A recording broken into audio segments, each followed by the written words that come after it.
Okay, good morning. Part 2 of our Basi series, being that we're preparing toward Yud Shvat in a few weeks. And as I discussed last week at length, our introduction to the Maimer,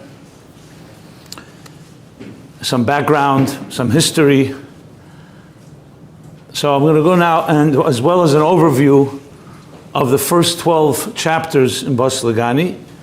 So this year corresponds to Perek Yud Gimel. As we know, the Rebbe every year would say a Maimer Basi corresponding to that chapter. So on Tov Chav Gimel, the Rebbe said the Maimer Basi and that Perek Yud Gimel, and then 20 years later in the second cycle in Tov Mem Gimel. So every year we Chassidim follow that structure. So this year's Perek Yud Gimel, and we have the Perek Yud Gimel in the original Basi Tavshin Yud, as well as the Tavshin Chav Gimel and Tavshin Mem Gimel. So after giving, as I said, an overview of, like the Rebbe did every year, before he went to the Perek, he first had a summary of all the Parakim till that point, which of course helps understand the theme of that particular Perek. So I did that. I'll just sum it up briefly. What I'm going to do today is I'm going to go into Perek Yud Gimel itself in the original Tavshin Yud, with some key points from the Rebbe's Maimorim and Chav Gimel and Mem Gimel, but more in an overview. And hopefully next week I'll go more into the Rebbe's Maimer of Tavshin Chav Gimel, and the week after that, which I think is the week of Yud Shvat, the week before Yud Shvat, will be Tavshin Mem Gimel. But when you really look at it like a picture, you could actually see a build-up of how even Tavshin Mem Gimel adds something to Tavshin Chav Gimel, and of course all of this is elaborating on the Perek Yud Gimel. So to learn it properly, you really have to go in that order. You can learn any Maimer anywhere and any time, but to really appreciate it, I think it's best to do it that way. So the central theme of Basi, as we said, is exactly what the words Basi means. I come to my garden. What is the garden? Lignuni, Ligani Ksivkan El Ligani, Lignuni, which means a bridal chamber. So it's not just a garden, it's my garden. It's not just a location, it's a garden. So it's a special place. It's the Eibishter's resting place, his bedroom, if you wish. Which is what he says, because when the world was created, the Shechina was apparent and revealed down on this earth. And that was also why it's Gan Eden. Gan Eden is a Gan. Why Gan? Eibishter could have been a city, could have been an Ir, could have been a different location. Because he wants to emphasize the Gani part, and then through the Chatoim, starting from the Chet Eitzadas, what's the inyan of a Chet? A Chet, like the word Aveda, means to move away from, to displace. In modern lingo, you can call it a dissonance, a disconnect between who you are and what your purpose is. That's what happened when Adam and Chava ate from the tree of knowledge. As the Alter Rebbe explained, why did Hashem say Ayeko? Doesn't bring this to the Maimer. The Rebbe brings it in other places. Why Ayeko? Hashem didn't know where Adam was. Because he didn't recognize, he said, Salam Alekim, where are you? You wandered away. You've betrayed yourself and you've betrayed your purpose by eating from the tree. Of course, Begashmi is the Eibishter's son, but sometimes you sit near someone and you say, where are you? You're not with me yet. I don't feel you're present. So the Chet Eitzadas began a series of unfortunate events, generation after generation, more and more concealments, until Avraham began to reverse the process and begin to Gili Hashchina. And that too went steps, seven generations of Histalkus and Helam, 7 generations of Gili, until Moshe, the Deir Hashvi, from Avraham, built the Mishkan after Matan Torah, v'shachanti b'seicham. Those words. So the world became a garden again. But it was lefisha. But it gave now the power to all of us to be able to transform the world and make it adira b'tachtenim until Mashiach comes, when then it will become a permanent Gani. That what happened in the beginning, and even greater, adira b'tachtenim, adira for atzmus in this lowest of worlds. That's the essence of the Maimer, of the Hemshech. And then he goes on to say, how do you do it? So just like the Mishkan What's the Mishkan Avedis Hashem? So he goes through Karbonis, Asay Shittim, Kroshim. These are the chapters. He's basically describing what is the formula for building a divine home in a very materialistic world where godliness is concealed. So the Shittim is Ruach Shtus of an Aveda, which is also a Helam, transforms Shtus the L'umazet, the Shtus the Kedusha, the Shtus of the animal soul, which is essentially the Korban Adam Kiyakir. You bring a Korban from the Mikem, the animal soul, and Kiruv, Veloshin Korban, Veloshin Kiruv, elevating it.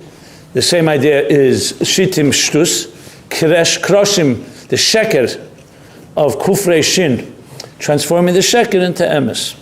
And who does it? The Neshamas that are called Sivas Havaya, the army. They are given the strength to do this. And that continues the Hemshech after the first 10 chapters begins Sivas Hashem, and the 10th chapter, and then the 11th, how they now have the power to do it. Because it's a big question. The Eibishter created a world with a Helam v'Hester, even Elam Elon Helam, even without Chatoim, Tzimtzum Arishin and everything like that. And then the Chatoim only made it worse by concealing it even more. So where do we have the power to reverse the process? So obviously we have the power from Avram and from Moshe and from all the generations and Torah. But specifically, so that comes the Eitzes. That the Eibishter, just like in a marshal where a king gives his resources, and not just resources, his deepest resources, Nela me'en kol chayis, and the resources that no one ever saw before, when does he give it? To be in Mitzatzeach HaMelchama against a Menagid. In Atzilus, there's no Menagid. And we're going to learn about this also in chapter 13. Atzilus is Elikus. The only Menagid is really in this lowest of worlds, where the Halamas Vestedim are. So here's where the Eibishter gives the Anshe Chayil. He gives it through the ministers, through the Pekidim, but he gives it to them, to the Anshe Chayil, to the foot soldiers that are on the front lines of, in the Rebbe's words, the Deir HaShvi, because we are finishing the job now that, just like Moshe was Deir HaShvi from Avram, we're the Deir HaShvi from the Alter Rebbe. And it gives us the Eitzes in order to be able to overpower this profound concealment and Helam v'Hester of this world. And be menatzeich in the Melchama, which basically means to transform the Shtus, the Lumazet, the Shtus, the Kedusha, the Sheker of the world into Emes, and in a permanent way. What is this Eitzer? So here the Rebbe Friedrich Rebbe begins that the Eitzer is Ein Sof L'mayla Mayla Aden Ketz. But to understand L'mayla Mayla Aden Ketz, we have to begin with L'mata Mata Aden Tachlis, which is the concern and the theme of chapters 11 is where it begins. 12, L'mata Mata Aden Tachlis. 13 and 14 is L'mata Mata Aden Tachlis. And chapter 15 begins L'mayla Mayla Aden Ketz. So I mentioned this last week, but I want to focus on this for a moment because I think it's a critical point that many people miss. And the Rebbe, almost every time he chazed this Maimer in Tafshin Chav Beis and Chav Aleph and Chav Gimel, Chav Dalet, Chav Hey, all the way these Parakim, he always focused on one thing always, which is why does the Friedrich Rebbe have to, if the Eitzer is L'mayla Mayla Aden Ketz, why are we talking about L'mata Mata Aden Tachlis? It's true, the Zohar says, the Lashon is, that in Tikkun Zohar, that Ein Sof, L'mayla Mayla Aden Ketz, L'mata Mata Aden Tachlis. But the Eitz is L'mayla Mayla Aden Ketz, because the Hetz Helam Achad Helam, the Eitzes that were never revealed before.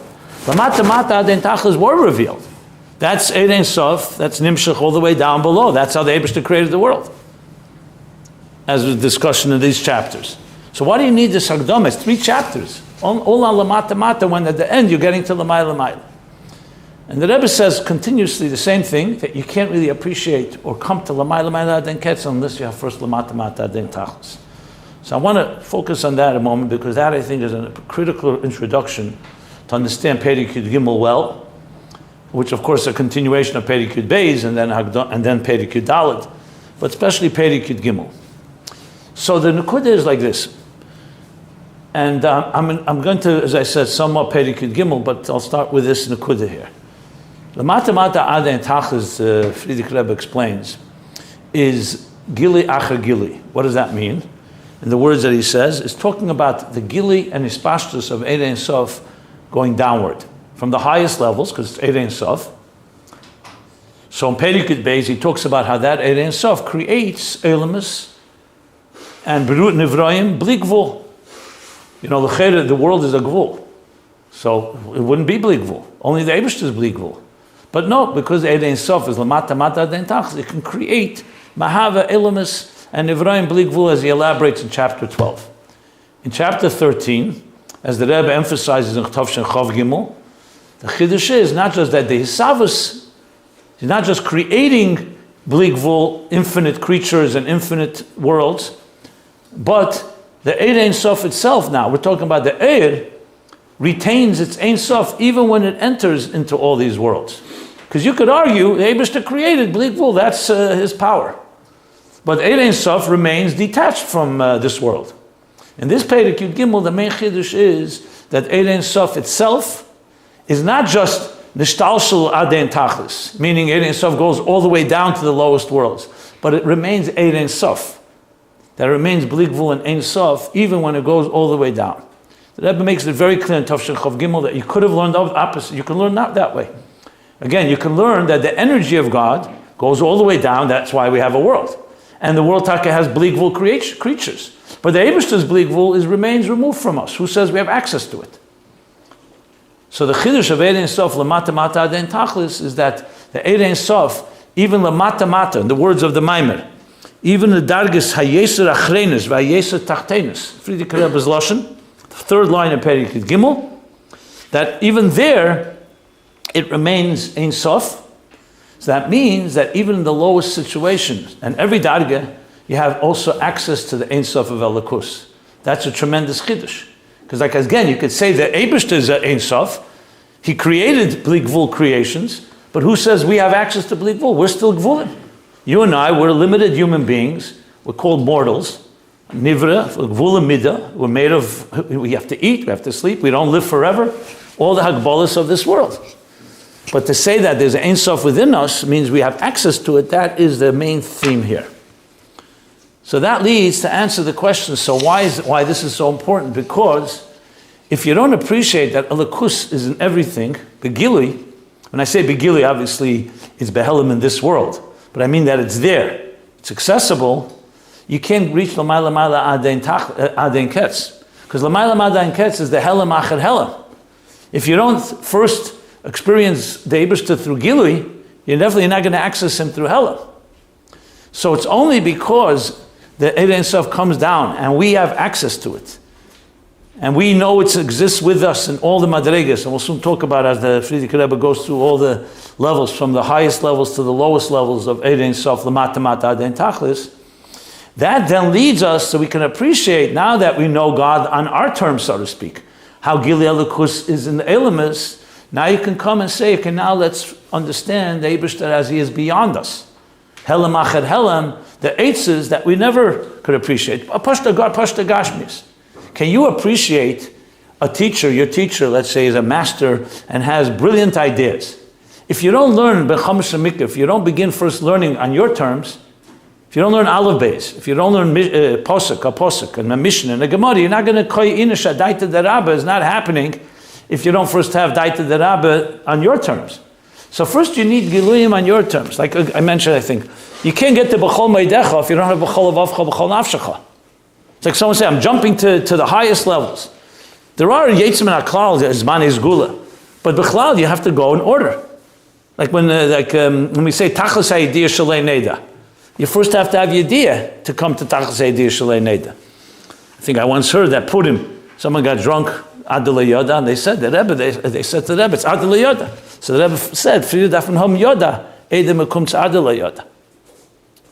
In other words, you have to have first, someone says, I think out of the box.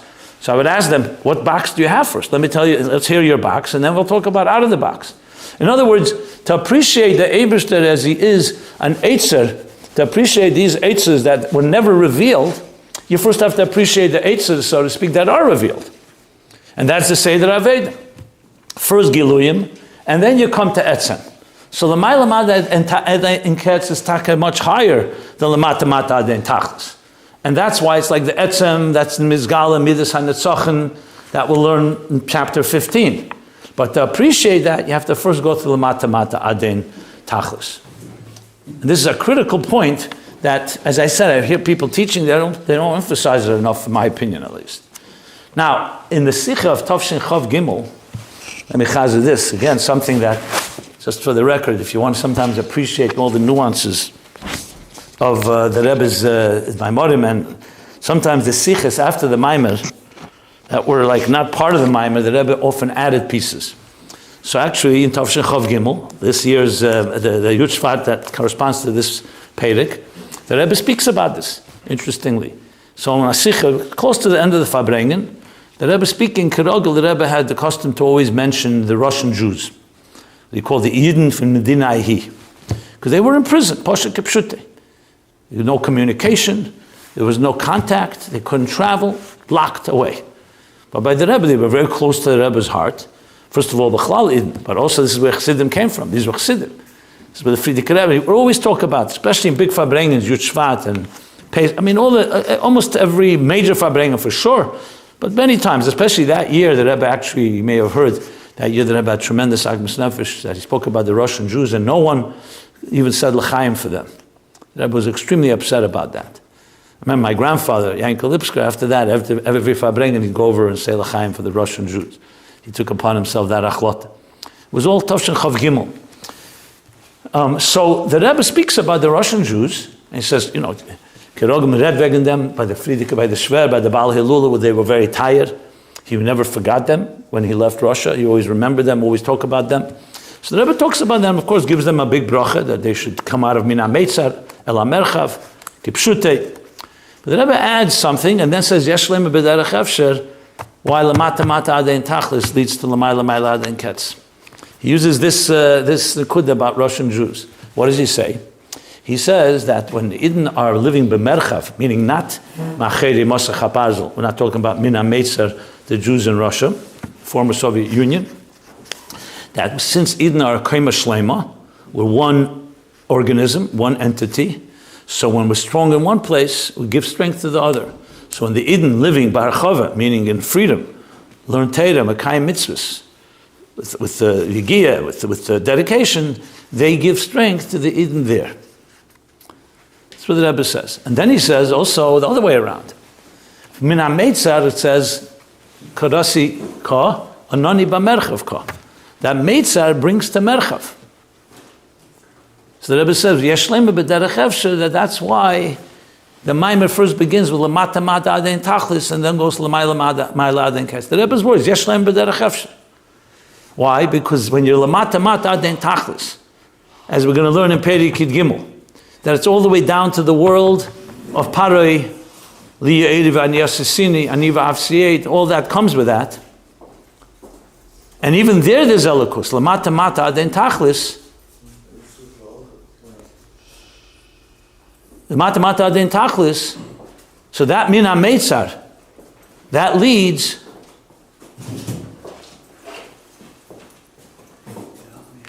Not right now, sir. There's a middle of a class, so come back later.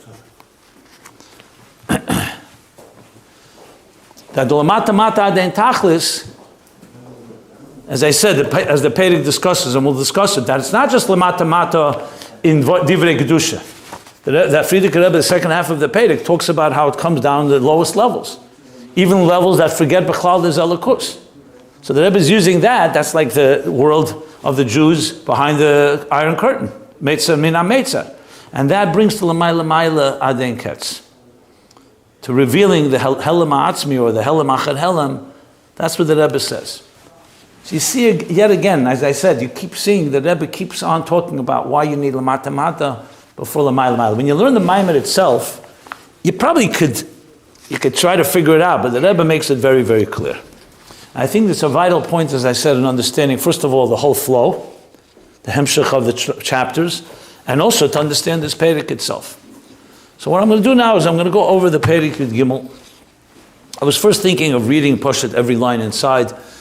You're all big Talmidei Chachamim, and there's so many shiurim out there. I don't know if I have to do that. So I felt better to probably go through and just the main points and explain what the Frierdiker Rebbe is saying.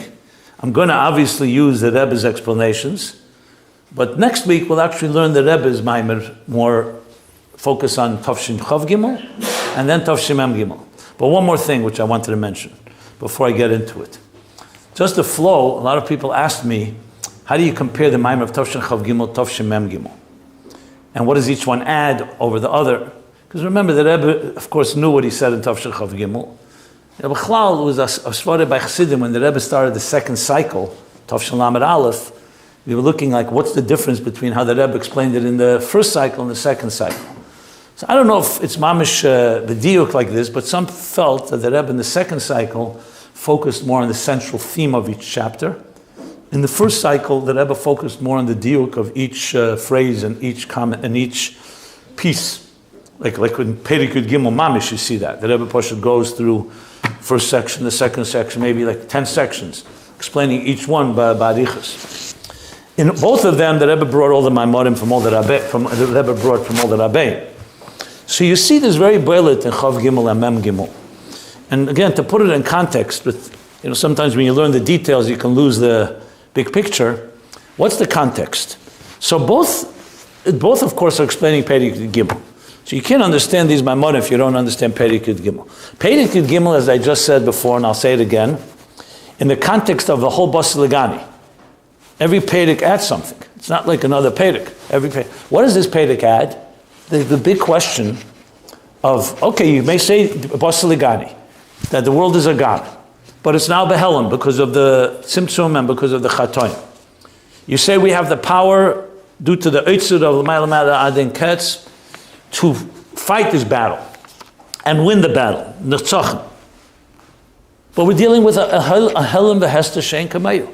In the words of the Alter Rebbe in Tanya Perek Lamed, Cheshach Kofla Mechupel, Mole Klippas V'Sitra Achre, L'Shem Gevrim Bay, to the point that they cry out, Aniva Avsiyet. Now you don't need many rayas. As Lev Yitzchak Baditchever once said to the Eibishter, he said, Kunz, you gave the Eden the world, you gave them Elam Haza and all its Taivas and all its Nisenis, and you wrote in the Sfarim about Elam Haba and Ruchnius. Do the opposite and you'll see how they behave.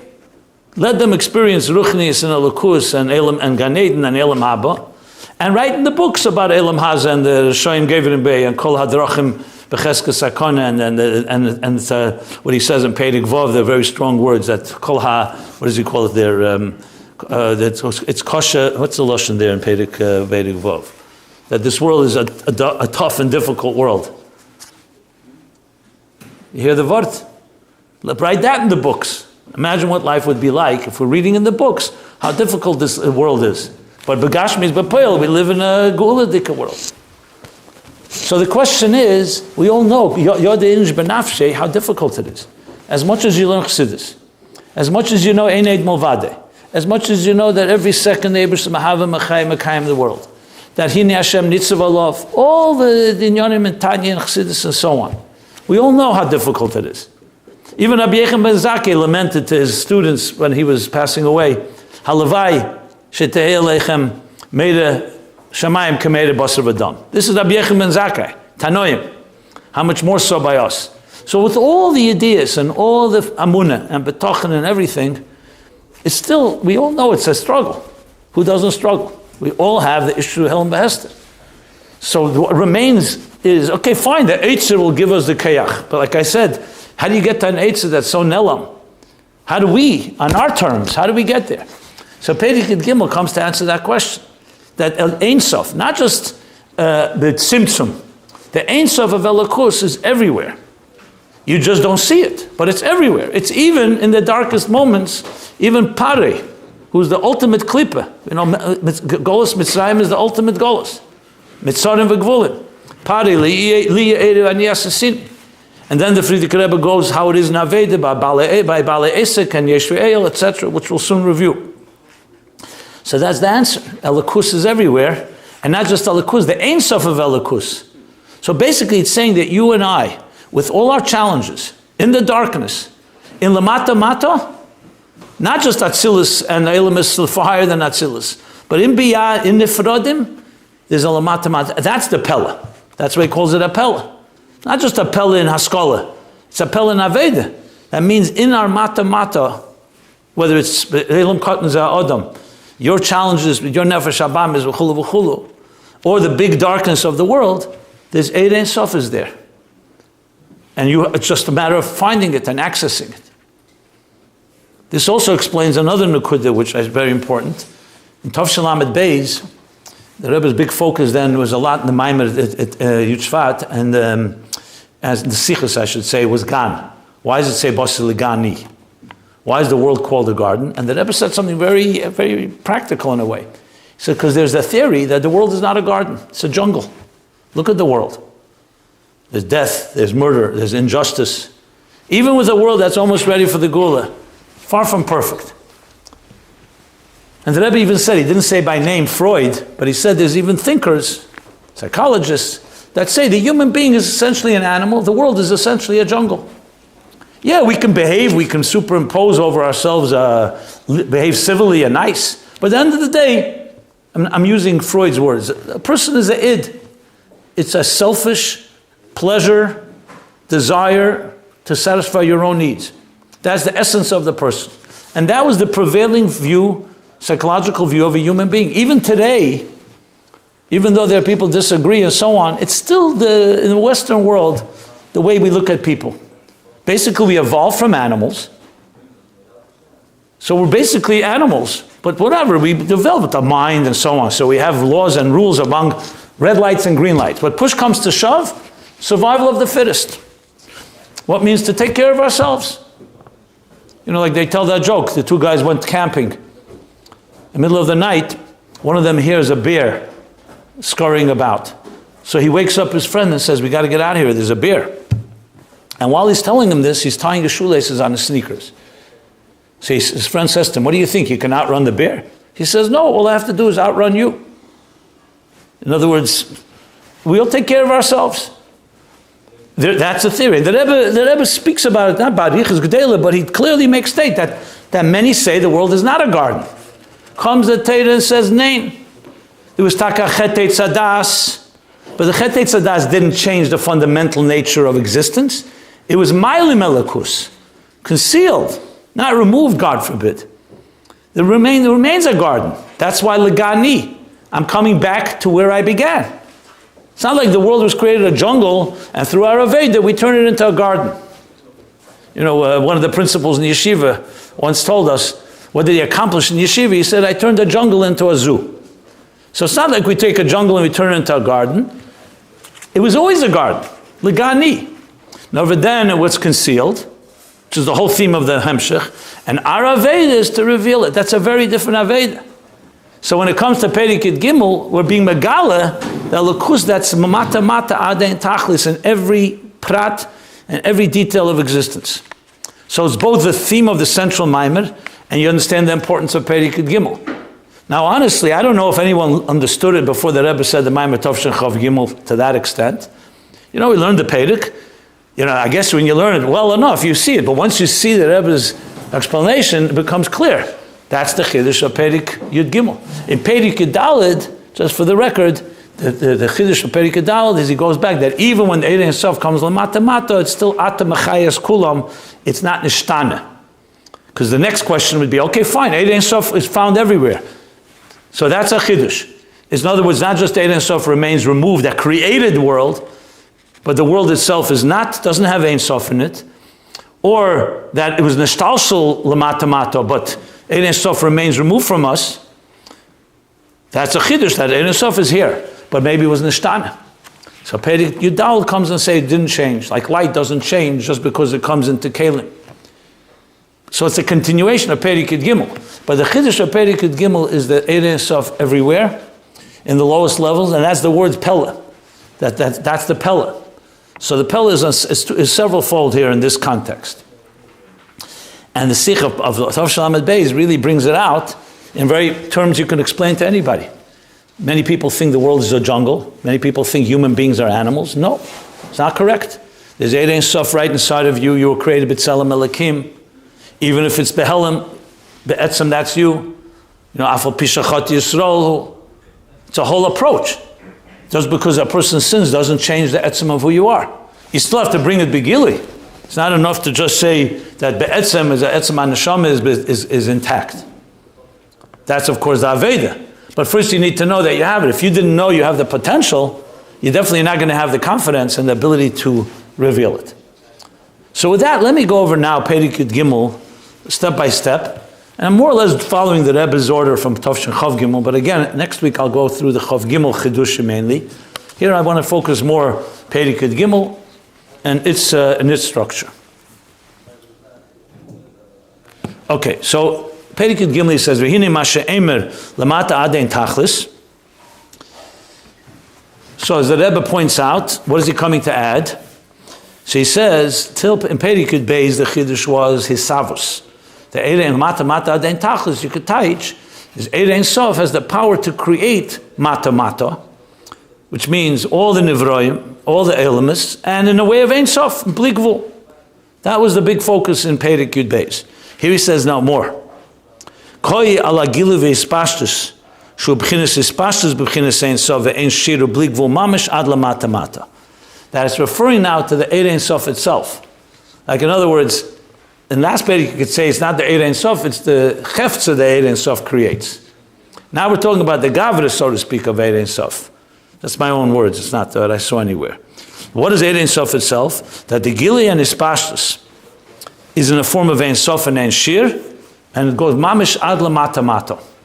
So that means this divine energy does not remain Lifnei Symptom, does not remain in Elam Salyenim, it travels all the way down. To where? So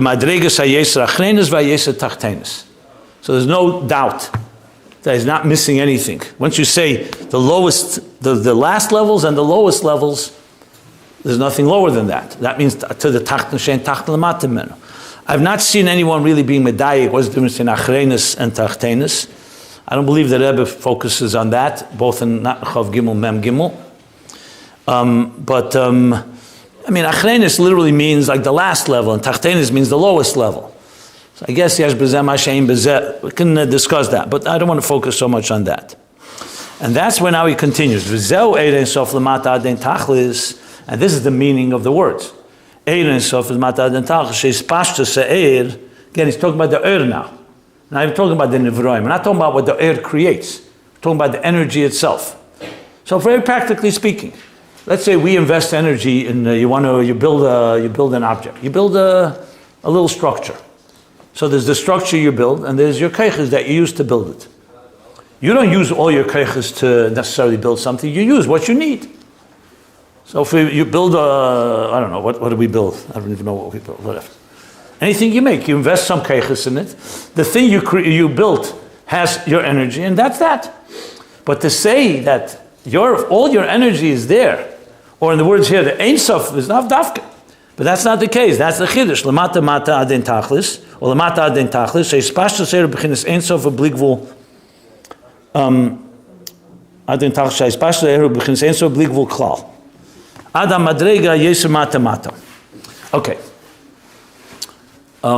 Before we continue, I was such arichas, I forgot to make a major point. So I was saying the Chiddush of Mem Gimel over Chav Gimel. In Chav Gimel, the main focus, Tavshin Chav Gimel, is to explain this Mata Mata, the Chiddush I explained, that everywhere is Elikus, and it remains Ein Sof even in the lowest levels. In Tavshin Mem Gimel, if you read the general thrust of the Maimer, is focuses on why Bechlal Klippas are talked about. Why do we talk about these lowest levels? And the Rebbe's main focus there is that we talk about it because that itself, through Torah, talking about these levels, gives us the Kayach to be Megala, this Ein Sof.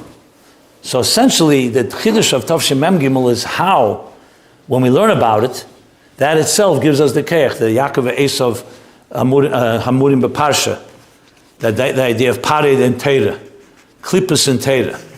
That he talks there about Ichas about that point. And ultimately, there's a lot of Chidushim in that Maimer, big ones. But the point being there is that the key is to live in this world with Klippas and Halamas V'Stadim, but to bring the Torah perspective and how the Torah sees Mata Mata. So that is not said in Tavshin Chav Gimel, but it gives a whole deeper take because it talks about how you taka do it. You do it by learning Torah. You learn Torah, you understand how the Eibishter sees the Helam. Remember, when you say Lamata Mata Ad Ein Tachlis, you're saying Eid Ein Sof is everywhere, but it's concealed, and now our job is to reveal it. In Mem Gimel, he's telling us that we can reveal it because let's look at how the Eibishter sees Eid Ein Sof. When we look at this world, we don't see the Gili, the Eid Ein Sof Lamata Mata Ad Ein Tachlis. You look at Parei, so you learn the Maimon, it says that Eid Ein Sof is there, but you don't see it Begoli. The Eibishter, however, sees it that way. From Das Elyon, the Eibishter sees Eid Ein Sof everywhere.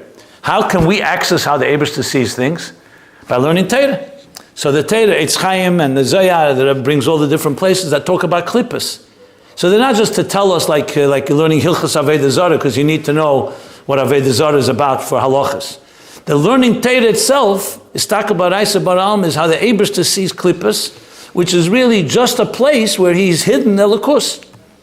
So Mem Gimel is actually a whole mimer of describe how we access the Torah view on these halamas v'estate. But we'll talk about that later more. I just wanted to point that out. Okay. Then the Frierdiker Rebbe continues. So the next piece, the Rebbe has a whole thing in Tov Shel Chav Gimel, where he brings the Torah of the Baal Shem Tov and the Alter Rebbe on the three dargis, Elam Esa Ein Sof, Atzilus, and Biyah. So here he says, "Hine Elam Esa Ein Sof Shalifnei At Tzimtzum." Just want to point out, it says Shalifnei At Tzimtzum. So I've been writing on some of the groups. What does this mean? With Elam Esa Ein Sof Lifnei At Tzimtzum, we know that Lifnei At Tzimtzum Ein Sinas Smokum Le'elam is Klal. So it's been going back and forth. Some say that it should be corrected and should say Shalifnei Atzilus, because in the Maimer, the source of this Maimer is Vahi Be'etzem Hayem Hazeh Tov Reish Pei, and there it says Lifnei Atzilus. The Rebbe in Tov Shel Chav Gimel, interestingly, did not say Lifnei At Tzimtzum. He says Elam Esa Ein Sof. He compares to Ak, Bria de Klolos, which is after the Tzimtzum. But it says here Lifnei At Tzimtzum. Just for the record, this Maimer is not printed from a Guf Saviat Kedesh. They did not have the Frierdiker Rebbe's actual handwriting of Tov Reish Pei Gimel, this Maimer. So we have a Maitik. So it's possible that there was a mistake here. Nobody wants to come out and say there's a mistake because the Rebbe did not say there is a mistake. But the Rebbe did not chazer the words Lifnei At Tzimtzum in Tov Shel Chav Gimel or Tov Shel Mem Gimel. Listen to the tape. I heard it a few times, and that's why Rabbi El, when he wrote the Anochi, doesn't write to Lifnei At Tzimtzum. Just writes Elam Esa Ein Sof. But however you explain it, he talks about Elam Esa Ein Sof, then comes Elam Atzilus, the Shom Meir Ha'er Ein Sof Begili. So the next piece is to explain, by contrast, that Elam Esa Ein Sof and Atzilus is not a Pella, because they're Kelim La'oyer Ein Sof. Li is the Gama Kelim Ha'remet Melikus Mamish when you're talking about Atzilus. V'im Kein Ein Pella Klal Da'er Ein Sof Meir Sham Begili, because it's already a Keli. What's the Chiddush? It says Ein Pella Klal. V'chein Ein Pella Mashem Yechelim L'Kabel Ein Sof Agili. And the Rebbe makes a big focus on this, the 2 points. The first, that you see 2 points. That it's Meir. You can have Eid Ein Sof is Meir, like you have the sun shines on this world. But it doesn't mean we're Kalim to Mikabel the sun. That's why Chassidus says there's the same sun that shines on a palace, shines on the garbage pile. Because it's not a Keli, it's just Hamshach, it's like Makif. But the next Chiddush is that it's a Keli L'Kabel. That's also not a Chiddush. So it's not just that there's the Hamshach Mamayl Lamata of Eid Ein Sof Lamata Mata in Atzilus and higher than Atzilus, but also to be Kalim is not a Pella. Or the Rebbe uses the word Gili and Ispashtus and Gili. Ispashtus is like the Hamshachas Eid, and Gili would mean that it's miskabel by the Makabel. So that's not a Pella. Where's the Pella? Elam is Biyah. That's Bechinas Mata, which is not like a Gufel in Ishmasa. A Guf and a Neshama, a Guf is a Keli to the Neshama. But a Levush is a garment. It's a separate Davar Nifrit. Mashenkim Biyayim Bechinas Levushim. And Levushim is Bilvad, which is not like Kelim. And there, a Levush is a Davar Nifrit. As a Davar Nifrit, and you still have Lamata Mata Aden Tachlis there, that's a Chiddush, that's a Pella. It's a major Pella. And from the Loshen is Mashma, that just like Atzilus and higher than Atzilus are not just the Eid is Meir, but they're also Kelim, that means Biyah could also become a Keli. That's a big Chiddush. Now, of course, it needs Aveda, because you learn Bapashtus, if you're saying it's not it's a Pella, so that what, Biyah is like Atzilus? No. it's saying that even in Biyah, with a nifrid, you also have Eid Ein Sof, but it's still concealed. Now the job of Aved is to reveal it. But it's a chiddush because it's a pella, because it's coming even in a place of nifrid. As the Rebbe explains in Tavshin Chav Gimel, which we will discuss in the coming shiurim. Okay. The Rebbe brings here, as I said, the whole contrast to a mimer from the Baal Shem Tov and an Alter Rebbe, in the Likutei Torah Gimel Parshas, which again, I'll leave that for the next year. Now, I wanted to cover the whole Perek. I see already time is limited, but the next parts, just to give it briefly, I'll just do it very briefly. So the next part is the part about Imi Lo Mekana B'Krasaya. So what does this come to add? So the Rebbe explains, this is coming to add, because you could say, okay, Bria is now Eid Ein Sof Lamata Mata Ad Ein Tachlis, but who says Yitzir and Asiya? Maybe Yitzir and Asiya are, Yitzir is a levush to Bria, and Asiya is a levush to Yitzir. So he says, no. Imi Lo is Mekana B'Krasaya, and Shit Svirin be Yitzir ve'efem Basiya. What does that mean?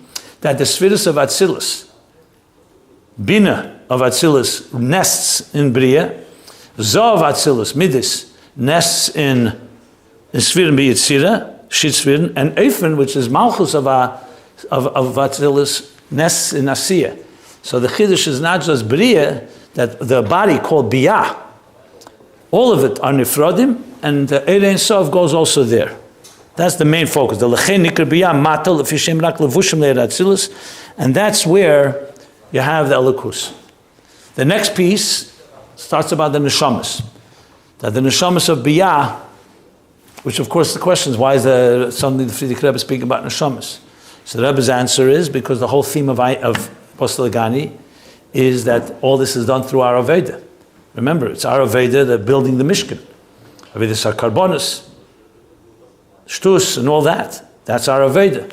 So that's why he brings the Neshamas here to tell us who's doing this job. So you could say Eid Ein Sof is Lamata Mata Ad Ein Tachlis, but if the Neshamas don't have the Koyach, how are we going to accomplish it? So that's why it's important to focus that the Neshamas, as they come into Biyah, as he continues, and that's most of the Neshamas, because only Chad B'Dara are Neshamas of Atzilus, that they too have it. Why? Because they're the Pnimius, like he says. Because they have something that the Elmas don't have. They have more power of this Eid Ein Sof Lamata Mata Ad Ein Tachlis. The rest of the Perek, which I said I'm not going to go over right now, I'll just do it next week a little more in detail. Then they're a very organized way, and the Rebbe really drives the point home when you see Tavshin Chav Gimel. He goes, Mamish Mamayla Lamata Mata. Remember, Lamata Mata Ad Ein Tachlis means it's starting in the highest levels, Eid Ein Sof, Lamata Mata Ad Ein Tachlis. Doesn't say twice Mata, once. So it takes it downward. So that's exactly what he does. He starts with Elam Ein Sof, Atzilus. There's no Pella. Okay. Then he goes to Biyah. Then the Neshamas in Biyah. Then what's next? The Galgalim and the Mazolas of Elam Hazah. So even there you have Lamata Ad Ein Tachlis. Then he goes further. After that, that's still Kedusha. That's still a world of Rishus at least. It's not Hepech Elikus. So then comes the next piece, that even Hashpolik Daily, even Behelim Behester Godel, Beribui Helamas Vestedim, Ukafrat Kameshabo Beribui Tzimtzumim, that is Ashi Yochalis Dover Hepech Melakus, that even there. Because again, you could argue, Lamata Mata Ad Ein Tachlis in Kedusha Be'elam Hazah, or in Rishus. But who says in Dvarim that are Menaget Elikus? And that's where he continues and brings Liya Eri Aniyah Sisini of Parei. And that's Parei. And then he brings, what that is in Aveda, Bali Asik, or Yesh Ve'el, who forget there's an Ebershter. You could have Teira, you could have Kedusha, but you disconnect. In Aveda, that's Al Derech, Liya Eri, the Gaiva comes into play, you forget about Elikus. So even there, you have Lamata Ad Ein Tachlis, which is basically till the end of the Perek where he concludes. So he says at the end, Sha'eru mutfe ba'hester v'helam b'yeser. Mutfe ba'helam. So the air is there. Sheba b'ribi ishtalshus the air shemishtalshus madrega l'madrega madrega sayeser tachtemis. That's the punchline. So despite how low and how dark, even the lowest levels, Elikus is there. Mutfe. Interesting word. Mutfe means it's it's like, it's nature. It's embedded there. And that is what we need to be Megala. So we'll stop here. And as I said, I'll sum it up again next week. And then we'll learn more the focus on Tov Shin Chav Gimel, and then we'll move to Tov Shin Mem Gimel. Everyone have a very good day.